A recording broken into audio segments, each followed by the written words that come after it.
पूरे पाली गांव में एक खबर ने हलचल मचाकर रख दी थी।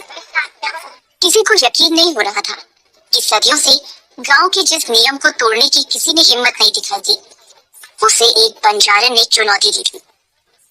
गांव की सभी महिलाएं चौपाल पर इकट्ठा हो गई थी। भागती हुई आई एक औरत ने कहा, क्या बात है बहन, अचानक ही चौपाल किस लिए? हम भागते हुए आई हैं, जाने क्या हो गया? अरे वो गांव में जो बिन ब्याही बंजारन है ना, आज उसने 5वें बच्चे को जन्म दिया है। क्या 5वां बच्चा, और वो भी बिना ब्याहे? बाप रे, बंजारन को डर नहीं लगता है क्या? डर लगता तो ये सब करती क्या?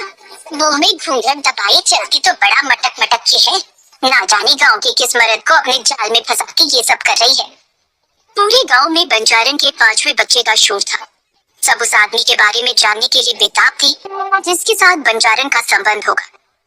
मर्दों की भीड़ में से एक ने कहा, मानना पड़ेगा भैया, वो औरत है तो अप्सरा। अगर गांव के किसी मर्द का मन डोल गया तो कोई बड़ी बात नहीं है। हाँ भाई, कह तो तुम ठीक रहे हो, लेकिन वो जो भी मक्कार है जिसने हमारी परंपरा को तोड़ा है, आज वो आदमी और बंजारन दोनों बचेंगे नहीं, क्योंकि गांव में अब तक जब भी इस बड़े कुएं पर चौपाल लगा है, बड़े मालिक ने हमेशा कठोर फैसला ही लिया है। गांव से बीच में लगे विशाल बरगद के नीचे बड़ी कुएं पर चौपाल लगी थी।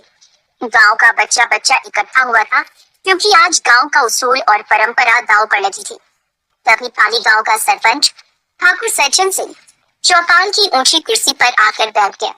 ठाकुर सज्जन सिंह ने इशारे से सबको बैठने को कहा और गुस्से में भारी आवाज में कहा, प्यारे मोहन, उस बंजारन के आशिक की कोई खोज खबर है कि नहीं? सरपंच ठाकुर का बायां हाथ मोहन फटाक से बोला, नहीं मालिक, वो बंजारन किसी का नाम ही नहीं लेती।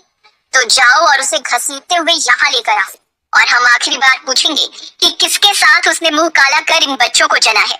अगर नहीं बताया तो आज वो होगा जो 50 साल पहले हुआ था। जाओ लेकर आओ उसको। जी। इतना कहकर मोहन लोगों को लेकर जब बंजारन के झोपड़े में गया, तो उस वक्त वो बंजारन अपने चेहरे पर घूंघट डाले अपने 5वें बच्चे को, जो अभी 2 दिन का था, उसको दूध पिला रही थी, और बाकी के 4 बच्चे वहीं खेल रहे थे। बंजारन गांव में लोहे के सामान में धार लगाने का काम करती थी, इसलिए उसके झोपड़े में कई सारे धारदार हथियार भी पड़े थे। अचानक अपने घर इतने लोगों को देखकर बच्चे रोने लगे, और बंजारन जल्दी से अपना घूंघट संभाल बौखलाहट से बोली, मोहन भैया, आप फिर आ गए, और ये सब क्या है? एक अकेली औरत के घर में ऐसे कैसे घुस आया?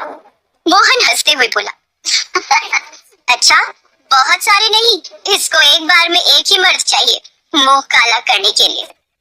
तो ये सती सावित्री का ढोंग छोड़ और चल चौपाल पर, मालिक ने बुलाया है। मैं कहीं नहीं जाऊंगी, मोहन ने गुस्से में कहा। रघु, इसके बाल पकड़ और ले चल चौपाल, तभी इस उल्टा का मुंह खुलेगा। रघु ने उसके बाल पकड़े और घसीटता हुआ बाहर ले आया। वो चीखती रही, विनती करती रही, लेकिन किसी को उस पर दया नहीं आई। उसके पीछे रोते बिलखते उसके बच्चे आए तो मोहन ने कहा, कैद कर दे इन्हें, पहले इनकी बदचलन माँ से तो निपट ले, फिर मालिक जैसा बोलेंगे वैसा करेंगे पिल्लों का। चलो।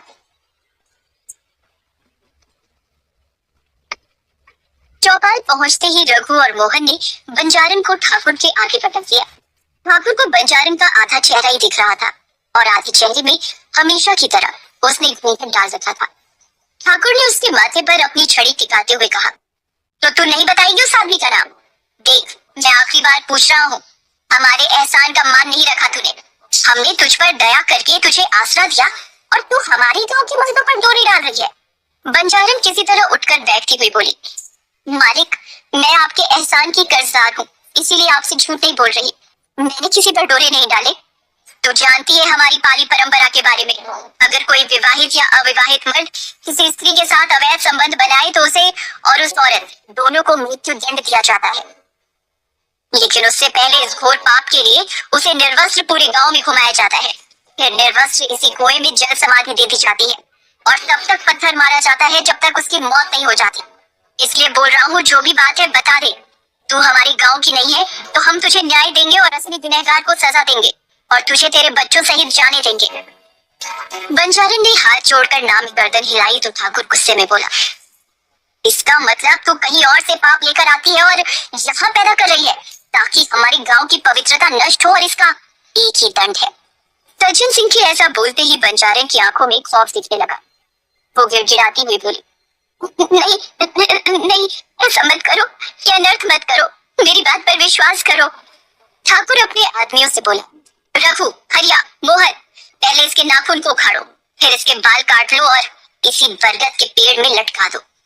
मोहन और उसके आदमी बंजारन पर झपट पड़े और उसके हाथ और पैर के सारे नाखून निकाल उखाड़ लिए। वो पूरी ताकत से चीखी, लेकिन किसी ने उस पर दया नहीं दिखाई। उसके दोनों हाथ रस्सी से बंधन और कुएं के ऊपर वाली बरगद की डाल से बांध के उसे लटका दिया। ठाकुर ने बंजारन का पल्लू खींचते हुए कहा, तब देख लो आखिरी बारी से। गांव वाले उसका पूरा चेहरा देखकर घबरा गए और कुछ औरतों को तो उल्टी सी आने लगी, क्योंकि बंजारन का आधा चेहरा भयानक तरीके से जला और घाव से भरा हुआ था, जिसे देखकर कोई भी उससे घृणा करे। गांव की औरतें आपस में बातें करने लगी। ये तो बाएं से देखो तो अप्सरा और दाएं से देखो तो चुड़ैल है। अब बंजारन दर्द से तड़पते हुए गुस्से से बोली, तुम सब के सब नामर्द हो ठाकुर। इस गांव के किसी मर्द में इतनी मर्दानगी नहीं है कि मेरी लालसा पूरी कर सके। इसका अंजाम अच्छा नहीं होगा। मेरा यकीन मानो, मैंने कोई नियम नहीं तोड़ा, मैं तो एक श्राप में जई हूँ। ठाकुर बोला, कौन सा श्राप?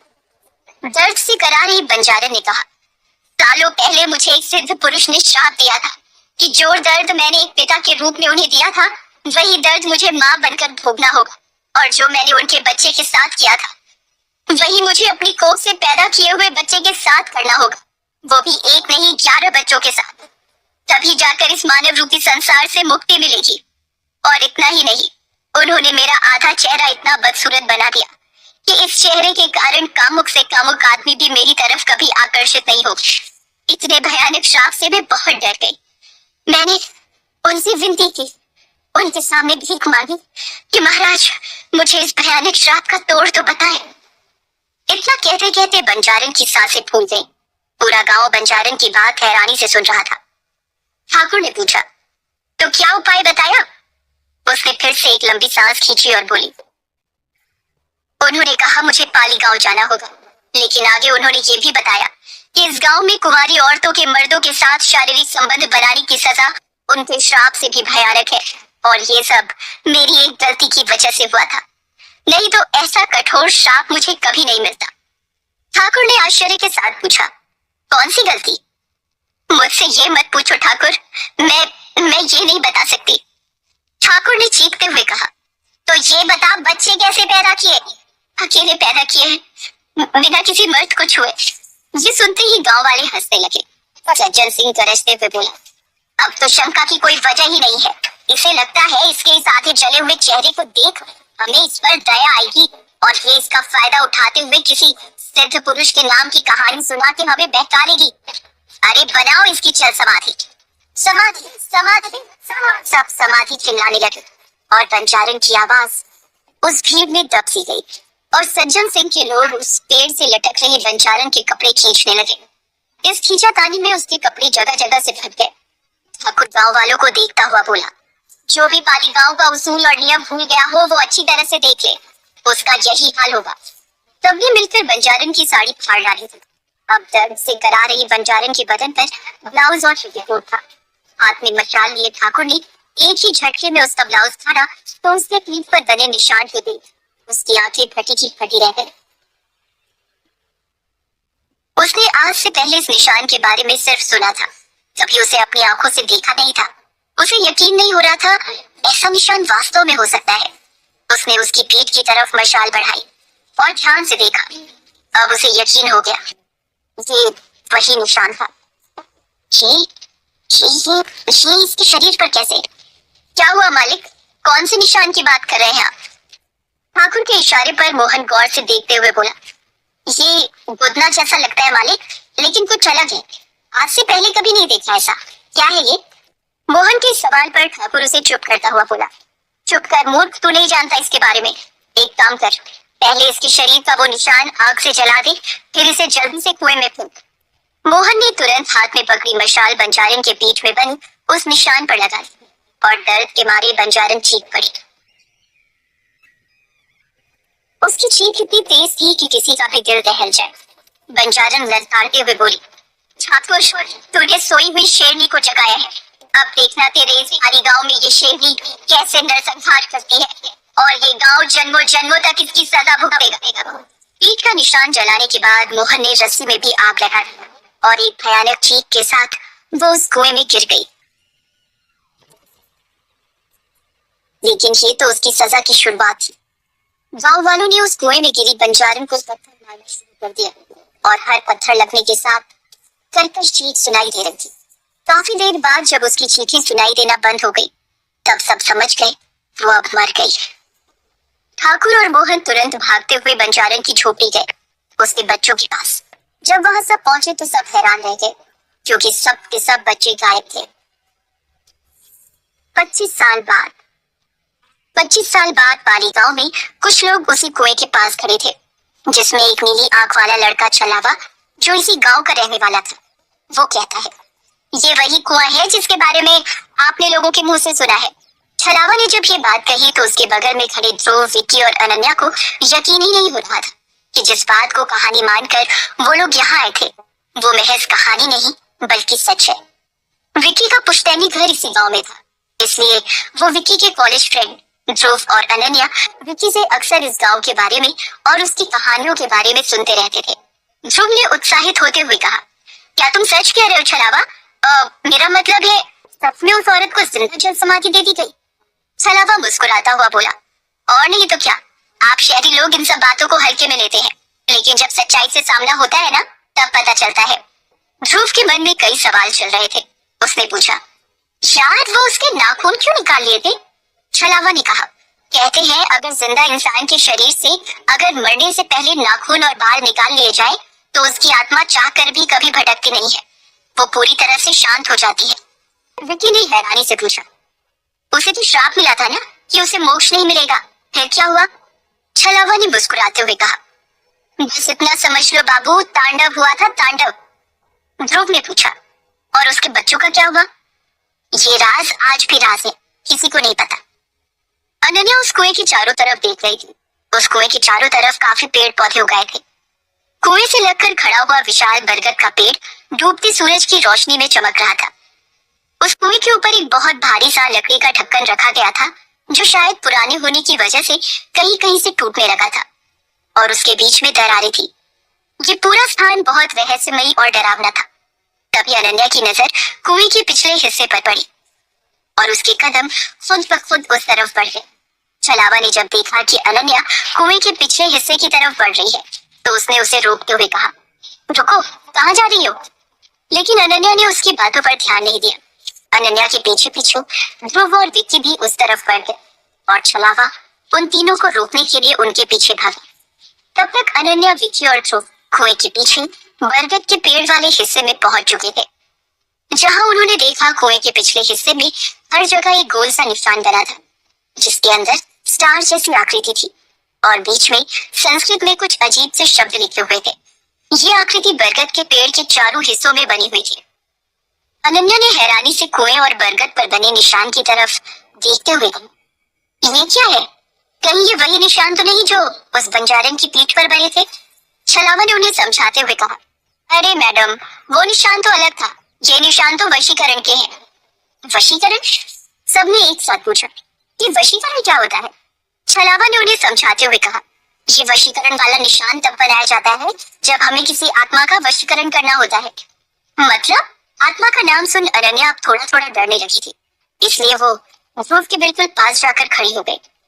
ध्रुव ने जब देखा अनन्या घबरा रही है तो उसने धीरे से कहा, तुम घबरा क्यों रही हो? भूल गई क्या? हम यहाँ यही सब जानने तो आए थे। विकी इन दोनों की बात बड़े ध्यान से सुन रहा था और फिर उसने अपना मोबाइल निकाला और फ्लैश जलाकर उस कुएं के ऊपर रखे ढक्कन की दरार के बीच से झांकने की कोशिश करने लगा। तो छलावा ने उसे रोकते हुए कहा, ये क्या कर रहे हो? अगर गांव के किसी इंसान ने तुम्हें कुएं के इतने नजदीक देख लिया तो गजब हो जाएगा। देखो, यहाँ की जो भी जानकारी थी वो मैंने तुम लोगों को दे दी। अब चलो यहाँ से, रात होने वाली है। अनन्या को पता नहीं क्यों उस औरत से हमदर्दी होने लगी थी और उसने छलावा से पूछा, तुमने ये नहीं बताया कि आखिर उस औरत ने वो 5 बच्चे कैसे पैदा किए थे? अनन्या के सवाल पर छलावा ने कुएं की तरफ देखते हुए कहा, गांव के लोग तो कहते हैं उसके नाजायज संबंध थे। लेकिन गांव के किसी मर्द में इतनी हिम्मत नहीं थी कि वो गांव का उसूल तोड़े। ध्रुव ने हैरानी से कहा, इसका मतलब उसे गांव वालों ने फालतू में सजा दे दी? अच्छा छलावा, उसके बाद क्या हुआ? उसकी बॉडी कहाँ गई? इसी कुएं में है। ये सुनते ही ध्रुव, विकी और अनन्या तीनों अचानक घबरा गए और एकदम से कुएं से दूर हो गए। छलावा ने आगे कहा, और कहाँ जाएगी? जल समाधि में शरीर जल में ही रहता है। विकी ने हैरानी से कहा, लेकिन हिंदू धर्म में जब तक शरीर को जलाया नहीं जाता है तब तक उसे शांति नहीं मिलती है। इसीलिए तो मरने के बाद उस बंजारन ने गांव में तांडव मचा दिया था, और जब पूरा गांव उसके सामने हार गया तब गुरु देवदत्त को बुलाया गया वशीकरण के लिए। ये निशान देख रहे हो ना?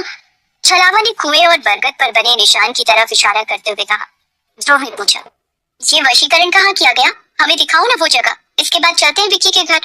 छलावा ने मना करते हुए कहा, सूरज डूब चुका है, अब ये कुआं और वो वशीकरण वाली जगह दोनों ही खतरे से खाली नहीं है, हमें यहाँ से तुरंत चलना चाहिए। ध्रुव ने कहा, प्लीज छलावा ले चलो ना, रात में ही तो ये सब देखने में मजा आता है, नहीं तो थ्रिल कैसे आएगा? ध्रुव और विक्की के जिद करने पर छलावा मान जाता है और सब गांव के पास तालाब वाले खंडहर की ओर जाते हैं। वहां पहुंचते ही छलावा उन्हें सावधान करते हुए कहता है, देखो बाबू लोग, तुम लोग शहरी हो, अगर कुछ भी हुआ तो गांव वाले न मुझे छोड़ेंगे न तुम्हें, इसलिए हाथ जोड़कर विनती करता हूँ, बस दूर से देखो और जल्द से जल्द यहाँ से निकल लो। अनन्या और छलावा बाहर ही खड़े रहते हैं। ध्रुव और विक्की टूटे फूटे दरवाजे से उस खंडहर के जैसे ही अंदर जाते हैं, अंदर बहुत बड़ा सा हॉल था और छत खप्पर की बनी हुई थी। चारों तरफ मकड़ी का जाला लगा हुआ था। ध्रुव ने जैसे ही अपनी टॉर्च ऑन की, उसने देखा कि हॉल के बीच में एक बहुत बड़ा सा गोला बना हुआ है और बीच में यज्ञ कुंड भी है। ध्रुव और विक्की दोनों अपने पैर से धूल साफ करके जब गौर से उस बड़े से गोले को देखते हैं तो वो हैरान रह जाते हैं। ध्रुव एक्साइटेड होकर कहता है, यार ये तो वही बिल्कुल प्लानशीट जैसा लग रहा है जैसा हम हॉस्टल में करते थे। यार अनन्या को बुला, उसको दिखाते हैं। विक्की अनन्या को बुलाता है और अनन्या और छलावा दोनों अंदर आते हैं। अंदर आते ही छलावा कहता है, दूर हो जाओ उससे, इसी कुंड निशान के माध्यम से वशीकरण किया जाता है। ध्रुव और विक्की दोनों बहुत उत्साहित है ये सब देखकर, क्योंकि वो अक्सर हॉस्टल में ऐसा किया करते थे। ध्रुव ने कहा, यार विक्की, क्यों ना हम आज एक बार फिर से ट्राई करें जैसा हम हॉस्टल में करते थे, क्या कहती हो अनन्या? अनन्या थोड़ा घबरा जाती है और कहती है, तुम लोग पागल हो गए हो क्या?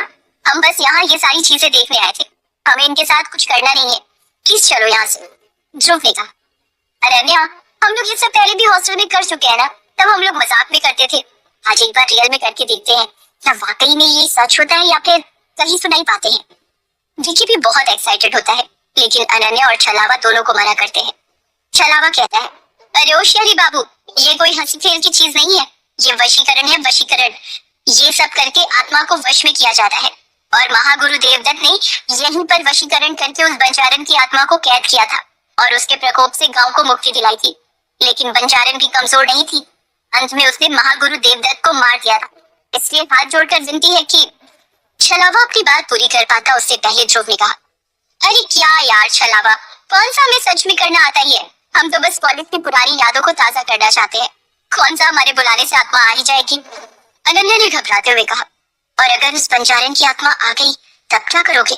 ध्रुव ने हंसते हुए कहा, अगर आ गई तो उससे पूछेंगे कौन सी जड़ी बूटी खाकर बच्चे पैदा किए थे, हमारी अनन्या को भी वही जड़ी बूटी चाहिए। कहने के बाद ध्रुव और विक्की हंसने लगते हैं। ध्रुव आगे कहता है, अरे डियर, हम बस कॉलेज की पुरानी यादों को ताजा कर रहे हैं और फोटो खींचेंगे बस, और कुछ नहीं। आ जाओ सब लोग अपनी जगह पर खड़े हो जाओ। ध्रुव ने ये कहते ही विक्की ने अपने बैग से कैंडल निकाले और बीच कुंड पर चारों तरफ जला, लेकिन उसमें से एक कैंडल को नहीं जलाता है। पहले तो छलावा मना कर रहा था, लेकिन ध्रुव और विक्की के बार बार कहने पर वो भी गोले में खड़ा हो गया। सबने आपस में एक दूसरे का हाथ पकड़ लिया और ध्रुव ने कहा, यार विक्की, वो मंत्र याद है ना? हे भटकती आत्मा, मेरे पास है तेरी मुक्ति का मार्ग, तू दे मेरा साथ, मैं दूंगा तेरा साथ, आ बुझे हुए दिए को जलाकर अपने आने का सबूत दे। विक्की ने कहा, हाँ याद है ना, और जब उसे भेजना हो तो कहेंगे दिल से परमात्मा को याद कर, वो जरूर तुझे अपने पास बुलाएगा, जा और सारी कैंडल बुझाकर जाने का सबूत दे। सभी लोग हाथ पकड़कर खड़े हो जाते हैं और एक साथ आत्मा को बुलाने वाला मंत्र पढ़ते हैं, और जैसे ही आंखें खोलते हैं तो देखते हैं सारी की सारी कैंडल बुझ चुकी थी। पूरे कमरे में घनघोर अंधेरा छाया था। ध्रुव ने फटाफट अपनी टॉर्च निकाली और जैसे ही उसने अपनी टॉर्च चालू की, अनन्या गायब हो चुकी थी। ध्रुव ने आश्चर्य से कहा, अनन्या कहाँ चली गई? छलावा ने कहा, तुमने क्या कहा था कि वो जब आएगी तो सारी कैंडल चलेंगे, लेकिन यहाँ तो सारी कैंडल बुझ चुकी हैं। इसका क्या मतलब हुआ? विकी ने बौखलाहट के साथ कहा, अरे ये सब मजाक है यार छलावा, पहले अनन्या को ढूंढो, वो कहाँ चली गई? छलावा ने कहा, शहरी बाबू ये सब मजाक आपके लिए हो सकता है, उस बंजारन के लिए नहीं। हमें तुरंत यहाँ से निकलना चाहिए। मेरा घर पास में ही है, वहां चलते हैं, फिर देखते हैं अनन्या को कैसे ढूंढना है। ध्रुव और विक्की दोनों घबराए हुए थे कि आखिर अचानक से अनन्या कैसे गायब हो गई। कहीं उनसे कोई बहुत बड़ी गलती तो नहीं हो गई। वो भागते हुए छलावा के घर के पास पहुंचे। वहां जो उन्होंने देखा उन्होंने सोचा भी नहीं था। अनन्या छलावा के घर के पास एक गोल घेरे में बैठी हुई थी।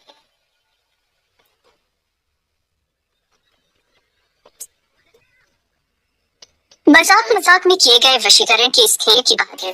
अनन्या के गायब होने से ध्रुव, विक्की और छलावा बुरी तरह घबराए हुए थे।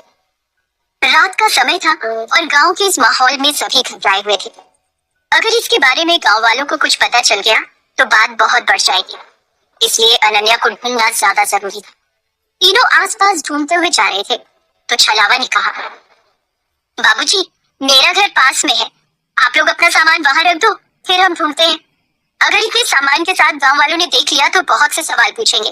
तीनों लड़के जैसे ही छलावा के घर के बाहर पहुंचे, उनकी आंखें हैरानी से फटी की फटी रह गई, क्योंकि अनन्या छलावा के घर के बाहर एक लाल घेरे में बैठी हुई थी, जिसे देखकर तीनों के मुंह से एक साथ निकला, अनन्या?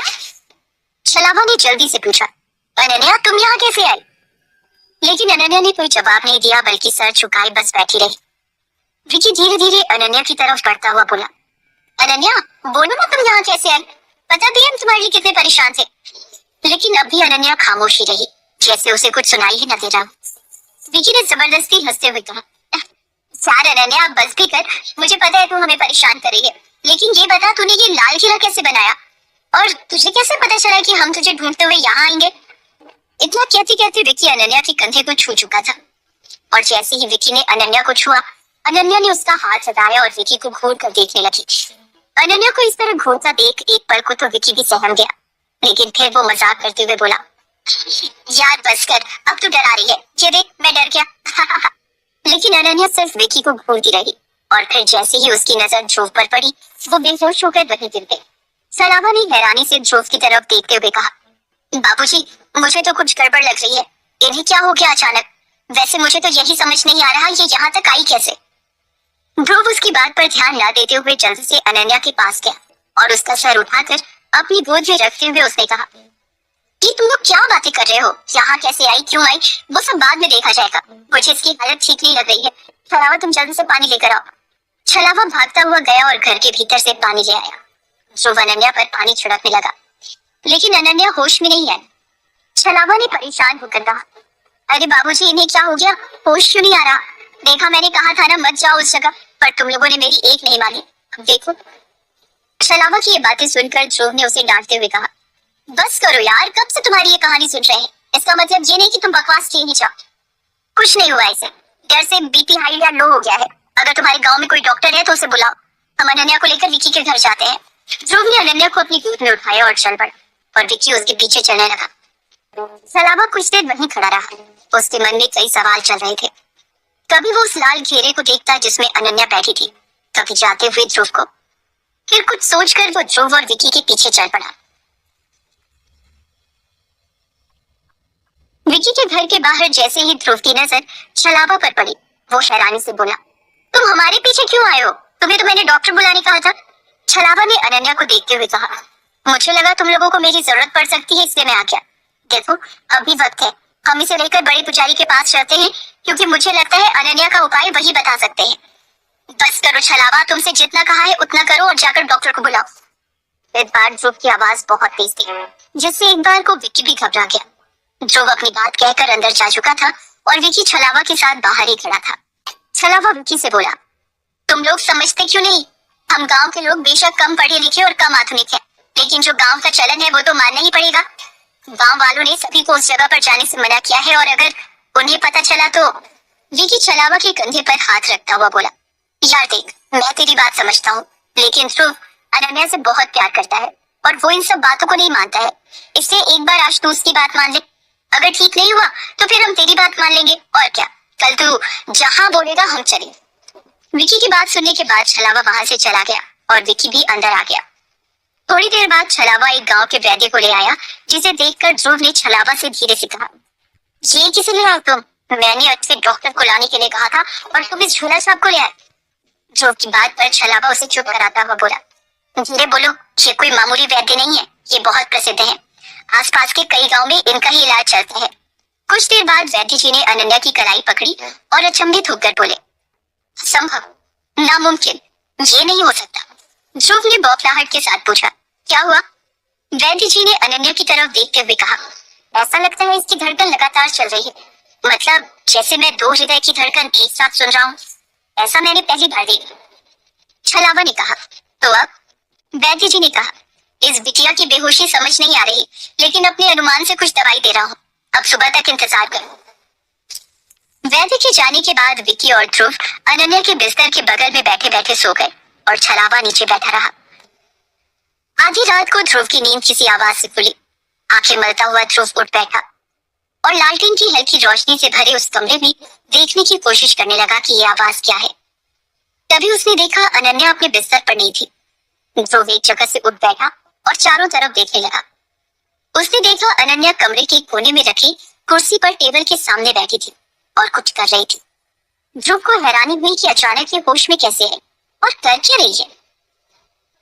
ध्रुव धीरे से अनन्या के करीब गया और पीछे से देखा तो अनन्या एक सादी कागज पर एक चित्र बना रही थी, जो दिखने में किसी टैटू जैसा लग रहा था। ध्रुव ने कहा, अनन्या, ये तुम क्या कर रही हो? ध्रुव की आवाज पर अनन्या पीछे पलटी, लेकिन बिना कुछ बोले वापस बनाने लग गई। ध्रुव उसका हाथ पकड़ते हुए बोला, मैं तुमसे कुछ पूछ रहा हूँ। लेकिन अनन्या चुपचाप उठकर जाकर सो गई और ध्रुव हैरान परेशान सा वहीं खड़ा रहा। उसने वो कागज देखा जिस पर अभी अभी अनन्या कुछ बना रही थी। ध्रुव हैरान रह गया क्योंकि अनन्या ने उस पर कुछ अजीब सी आकृति बनाई थी। वो दिखने में आंख के जैसा था, आधी खुली आंख जिसके बीच में तारों जैसा कुछ बना था, और उन तारों के बीच में अजीब सी भाषा में कुछ लिखा था जिसे ध्रुव नहीं पढ़ पा रहा था। ध्रुव अनन्या की इस हालत से बहुत परेशान था। इसी तरह वो रात गुजारी। अगले दिन ध्रुव और विकी अनन्या को लेकर गांव से बाहर किसी हॉस्पिटल में दिखाने के लिए ले जाने वाले थे कि उन्होंने देखा छलावा बड़ी तेजी से बाहर से उनकी ओर ही आ रहा है। ध्रुव ने छलावा को देखते ही कहा, अरे छलावा, तुम इतनी सुबह, क्या हुआ, कोई डॉक्टर मिला?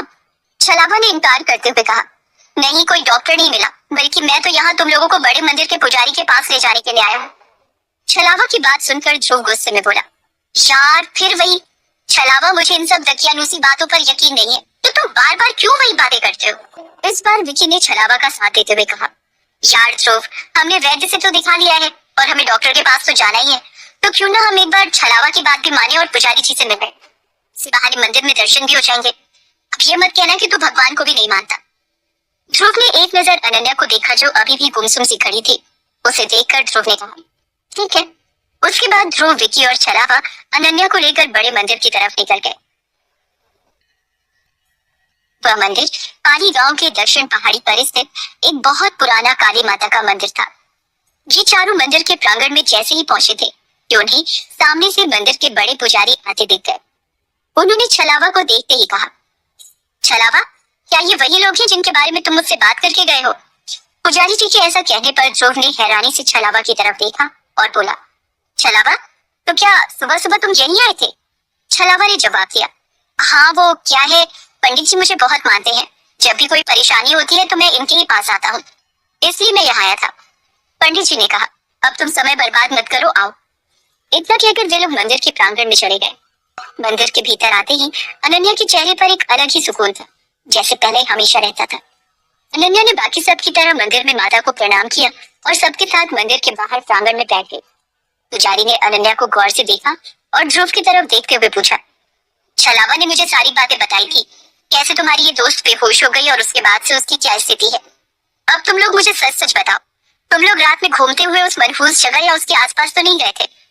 उनकी बात सुनकर इससे पहले छलावा कुछ बोलता, ध्रुव ने जल्दी से कहा, नहीं नहीं, हम कहीं नहीं गए थे। दरअसल हम उस कुएं के पास से गुजर रहे थे और इतने में ही अनन्या बेहोश हो गई थी। पुजारी जी ने बड़ी गंभीर आवाज में कहा, देखो बच्चों, तुम लोग शहर से आए हो और शहरों में लोग इन बातों को नहीं मानते हैं, लेकिन सच्चाई तो ये है कि वह कुआं और वह वशीकरण खंड है, वो दोनों अभिशापित हैं। हो सकता है उसके आसपास की नकारात्मक ऊर्जा ने अनन्या को प्रभावित किया हो और इसका स्वास्थ्य बिगड़ गया हो। पुजारी जी की बात सुनकर विकी ने बड़े इंटरेस्ट के साथ पूछा, लेकिन पुजारी जी किसी क्षेत्र में अब कोई नकारात्मक ऊर्जा कैसे है? क्योंकि हमने तो सुना है उस बंजारन को वशीकरण के द्वारा उस पर काबू कर लिया गया था। तो फिर अब किस बात का डर है गाँव में? विकी की बात सुनकर पुजारी जी मुस्कुराहट के साथ बोले, क्योंकि दूध का जरा छाछ भी फूक फूक कर पीता है। ये कहावत तो सुनी ही होगी। बस कुछ ऐसा ही हाल इस गांव का है। हमने देखा है उस बंजारन के तांडव को।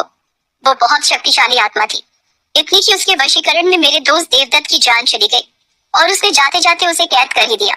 लेकिन फिर भी अमावस्या की रात उस औरत की शक्तियां बढ़ जाती है, इसलिए हमने उन दोनों जगहों पर प्रवेश वर्जित कर रखा है।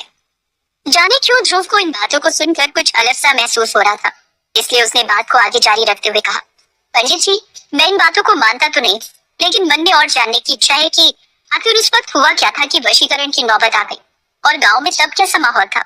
इस बात पर पंडित जी ने जवाब देते हुए कहा, वो दिन इस गांव के सबसे बेकार दिन थे। उस बंजारन की जल समाधि के बाद उसकी आत्मा बदला लेने के लिए तड़प रही थी, इसलिए गांव में एक एक करके मौतें होने लगी। और मौतें भी कोई सामान्य नहीं, बड़ी ही रहस्यमयी थी, जिसमें न कोई खून खराबा होता, न कोई मारपीट, शरीर पर एक खरोच तक नहीं। ऐसा लगता था जैसे किसी ने सीधे शरीर से आत्मा निकाल दी हो, और शरीर देखने में एकदम मस्त, लेकिन जान बिल्कुल नहीं होती थी। विकी ने हैरानी से कहा, ये तो किसी फिल्म की कहानी लगती है। बेटा, काश किसी फिल्म की कहानी होती, लेकिन ये इस गांव की सच्चाई है। तब हम सब समझ नहीं पा रहे थे कि अब अगली बारी किसकी है, और ऐसे में मैंने और ठाकुर साहब ने हमारे दोस्त देवदत्त की सहायता मांगी। देवदत्त बहुत जाने माने वशीकरण ज्ञाता थे। उस वक्त हमें पता चला कि पुजारी जी आगे कुछ कहते कि तभी गांव से एक आदमी भागता हुआ आया और हांफते हुए बोला, पुजारी जी, पुजारी जी। पुजारी जी ने उसे इस तरह हांफते हुए देखकर कहा, अरे श्याम, क्या बात है? तू इस तरह भागता हुआ क्यों आया है? सब कुशल तो है? श्याम नाम का वो आदमी किसी तरह बोला, कुछ कुशल नहीं है पुजारी जी, वो निशान फिर से गांव में देखने को मिला। उसकी बात सुनकर ध्रुव और विकी एक दूसरे की तरफ देखने लगे। वही पुजारी जी ने हैरानी से पूछा, क्या कहा? वो निशान? असंभव, इतने सालों बाद? क्या तुमने ठीक से देखा है ये वही निशान है? कोई धोखा तो नहीं हुआ है ना? उस आदमी ने तुरंत कहा, वो सब हमें नहीं पता पुजारी जी, आप कृपा करिए और जल्दी से मेरे साथ चलिए। श्याम अपने हाथ जोड़ता हुआ बोला तो पुजारी जी ने कहा, हाँ हाँ चलो चलो चलो बच्चों, तुम लोग भी चलो। पुजारी जी ने ध्रुव, विकी, अनन्या की तरफ देखते हुए कहा। ध्रुव और विकी भी जल्दी जल्दी उनके साथ चलने लगे। गांव पहुंचकर सबने देखा कि गांव वाले इकट्ठा होकर आपस में बात कर रहे हैं और सबके चेहरे पर डर साफ दिख रहा था। पुजारी जी को देखते ही उन लोगों के मन में एक उम्मीद जागी और गांव का एक आदमी आगे आकर पुजारी जी को प्रणाम करता हुआ बोला, देखिए पुजारी जी, ये विपदा फिर हमारे गांव पर आ गई है, अब हम क्या करेंगे? पुजारी जी उसे शांत करते हुए बोले, शांत हो जाओ और मुझे उस घर ले चलो जहाँ तुम्हें वो चिन्ह मिला है। वो आदमी पुजारी जी को लेकर उस घर की तरफ बढ़ गया और ध्रुव भी अपने दोस्तों के साथ उनके पीछे चल पड़े। उस घर के बाहर जाकर पुजारी जी हैरानी से बोले, ये घर तो मोहन और रघु का है। इतने में रघु की पत्नी बिंदिया रोते बिलखते हुए बाहर आई और बोली, रक्षा कीजिए पुजारी जी, अब वो चुड़ैल मेरे पति को मारने आई है। मोहन भैया को तो बरसों पहले मार ही चुकी है, अब हमारे परिवार पर फिर कहर बनकर आई है। पुजारी जी बिंदिया को शांत करते हुए घर की दीवार पर बने उस चिन्ह को देखने लगे और ये वाकई में वही चिन्ह था। पुजारी जी गांव वालों से बोले, हाँ ये वही निशान है, लेकिन ये हुआ कैसे? श्याम सुन, जाकर छोटे ठाकुर सुमेर सिंह को बुला लाओ चौपाल पर, हम उनका वहीं इंतजार करेंगे। ध्रुव जो कब से ये सब चुपचाप देख रहा था आखिर में बोला, ये सब चल क्या रहा है पुजारी जी? मुझे तो कुछ भी समझ नहीं आ रहा है। पुजारी जी चिंतित होकर बोले, समझ तो हमें नहीं आ रहा है कि आखिर वो चिन्ह आया कहाँ से। और फिर पुजारी जी शक भरी नजरों से बोले, तुम शहरी लोगों के लिए ये सब मजाक होगा, लेकिन इस गांव के लिए बर्बादी हो सकती है, इसलिए सच बताओ, कहीं कोई ऐसी बात तो नहीं है जो तुम छुपा रहे हो? ध्रुव जल्दी से बोला, नहीं नहीं पुजारी जी, भला हमें इन सब के बारे में कैसे पता होगा, और आप मुझे बताइए तो ये किस चिन्ह की बात हो रही है? पुजारी जी एक लंबी सांस भरते हुए बोले, मैं तुम्हें बता रहा था ना कि जब उस बंजारन को जल समाधि दे दी गई थी तो उसके बाद इस गांव में रहस्यमय तरीके से हर अमावस्या को मौतें होने लगी। और सबसे खास बात, जिसकी भी अमावस्या के दिन मौत होनी होती थी, उसके घर के बाहर ये निशान पाया जाता था। और बरसों बाद आज ये निशान रघु के घर के बाहर मिला है और परसों ही अमावस्या है। इसका मतलब रघु की जान को खतरा है। ध्रुव ने कुछ सोचते हुए कहा, क्या मैं वो चिन्ह देख सकता हूँ? पुजारी जी हाँ में सिर हिलाते हुए बोले, हाँ लेकिन दूर से, क्योंकि वो चिन्ह अपने आप में खतरनाक हो सकता है। ध्रुव रघु के घर की तरफ बढ़ गया। विकी और छलावा उसके साथ आ गए, जबकि अनन्या वहीं पुजारी जी के साथ बैठी। छलावा ने ध्रुव से कहा, मैं कह रहा हूँ बात बिगड़ गई है, अभी सबको सच बता दो। क्या पता बात यहीं संभल जाए, वरना बहुत देर हो जाएगी। ध्रुव बिना छलावा की बात पर ध्यान दिए हुए ही उस घर के बाहर बने उस चिन्ह को देखने लगा। और जैसे ही उसने उस चिन्ह को गौर से देखा, उसके होश उड़ गए, क्योंकि ये वैसा ही चिन्ह था जैसा कल रात अनन्या बना रही थी। ध्रुव अपने मन में बोला, ये कैसे हो सकता है? ये मार अनन्या कैसे?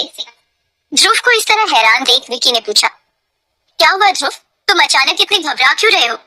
ध्रुव ने विकी को देखा और चिन्ह की तरफ इशारा करते हुए कहा, विकी, कल रात जब अनन्या होश में आई थी और मैंने बताया था कि वो कोई टैटू जैसा कुछ बना रही थी, याद है? विकी हाँ में सिर हिलाता हुआ बोला, हाँ तो अनन्या जो बना रही थी वो यही मार्क है, सेम यही चिन्ह।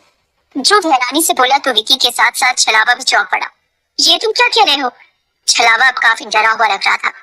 ध्रुव जल्दी से पुजारी जी के पास पहुंचा और अपने डर को छुपाते हुए बोला, पुजारी जी, ये चिन्ह क्या है? मेरा मतलब है, इसका मतलब क्या है? क्योंकि इस पे कुछ लिखा हुआ भी है ना, कोई अजीब सी भाषा में। पुजारी जी बोले, इसका अर्थ तो केवल देवदत्त जानते थे जो अब नहीं रहे, और उनके अलावा बड़े ठाकुर को भी कुछ मालूम है, क्योंकि कहते हैं यही चिन्ह बंजारन के शरीर पर था, जिसे देखते ही बड़े ठाकुर ने उसे जलाने का हुक्म दिया था। विकी ने उस चिन्ह में लिखे शब्द का जिक्र दोबारा किया। उसमें कुछ लिखा है क्या? उसके बारे में भी कोई जानकारी नहीं। पुजारी जी अफसोस से बोले, मेरे ख्याल से वो हिब्रू भाषा है, यहूदी धर्म की धर्म भाषा, जिसके जानने वाले हमारे यहाँ कोई नहीं है। ध्रुव ने अनन्या की तरफ देखा, जो चुपचाप सबकी बात सुन रही थी। ध्रुव ने कुछ सोचते हुए कहा, ठीक है पुजारी जी, अब हम चलते हैं, कुछ मालूम चले तो हमें भी बताइएगा।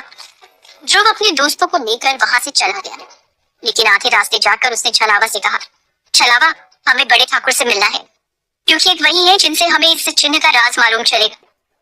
लेकिन विकी ध्रुव को समझाते हुए बोला, रहने दे ध्रुव, मेरी माँ इन मामलों से दूर ही रहे। हो सकता है अनन्या ने वो चिन्ह कहीं देखा हो, इससे बना दिया हो, क्या पता। तो इस मामलों में जितना उलझेगा उतनी ही प्रॉब्लम हमारे लिए क्रिएट हो जाए। विकी की बात सुनकर ध्रुव ने उसे समझाया, मैं तेरी फिक्र समझता हूँ, लेकिन अनन्या की हालत को देख, कल से उसने एक शब्द नहीं बोला है, बस कहीं खोई हुई नजरों से देखी जा रही है। हो ना हो हमारे सवालों के जवाब और अनन्या की अजीब सी सिचुएशन का इलाज इस निशान में ही छुपा हुआ है। मैं इन बातों को नहीं मानता हूँ, लेकिन फिर भी मैं जानना चाहता हूँ कि वो चिन्ह क्या है, और इसके लिए हमें बड़े ठाकुर से मिलना पड़ेगा। लेकिन छलावा ने ध्रुव से विनती करते हुए कहा, अब और इस मुद्दे को छेड़ना किसी के लिए ठीक नहीं होगा बाबू, और बड़े ठाकुर भी कोई मदद नहीं करेंगे। इतना कहकर छलावा लौट गया, लेकिन ध्रुव ने मन में सोच लिया था कि बड़े ठाकुर से मिलकर रहेगा, और वो गांव वालों से पूछकर ठाकुर हवेली तक पहुंच गया। ठाकुर सज्जन सिंह की हवेली किसी आलीशान महल से कम नहीं थी। चारों तरफ से ऊंची दीवारों से घिरी वो हवेली अभेद किला मालूम पड़ती थी। हवेली के दरबार ने इन्हें भीतर जाने दी। भीतर एक नौकर इन लोगों को बड़े ठाकुर के कमरे तक ले गया, जहां जाते वक्त ध्रुव के मन में उम्मीद थी, बस अब उसके मन के सारे सवालों का समाधान हो जाएगा। लेकिन उसे क्या पता था, यहाँ आकर वो और उलझने वाला है। क्या है सज्जन सिंह का राज, और क्या किया था बंजारन ने उसके साथ? बंजारन अपना बदला गांव वालों से कैसे लेने वाली